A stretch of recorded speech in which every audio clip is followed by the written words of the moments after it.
Mahilig din ba kayo sa sabaw na may asim kilig? Tara, samahan niyo ako magluto ng sinabawang manok na may asim. O, di ba? Meron tayo ditong manok. Siyempre, inugasan ko na yan ng asin na may tubig para tanggal ang lansa. And then, nakaredy na rin dito ang bawang, sibuyas at luya na pampabango sa ating lulutuin.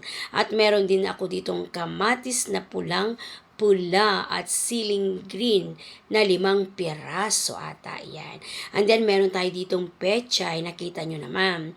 2 tali yan, mahilig kami sa gulay. With gabi na pampalapot natin.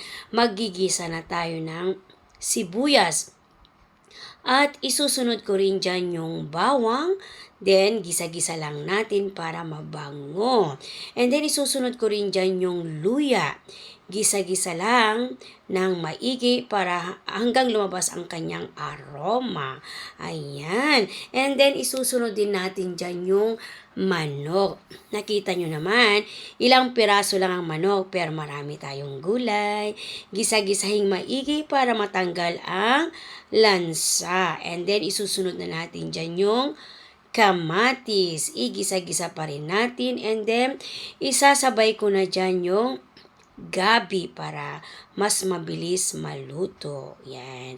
Igisa-gisa din natin ang gabi dyan. And then, ilalagay ko na ang tubig. Yes. Tubig na naman yan ang pinaghugasan ng bigas para hindi malansa.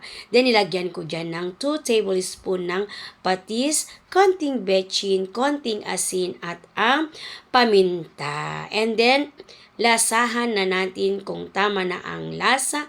Siyempre, ilalagay na natin ang pang-asim kilig.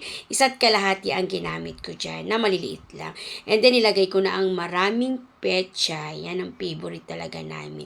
And then, haluin lang natin. Then, luto na. Pwede na nating ilagay ang sili. Yan na ang asim kilig, sinabawang manok with asim.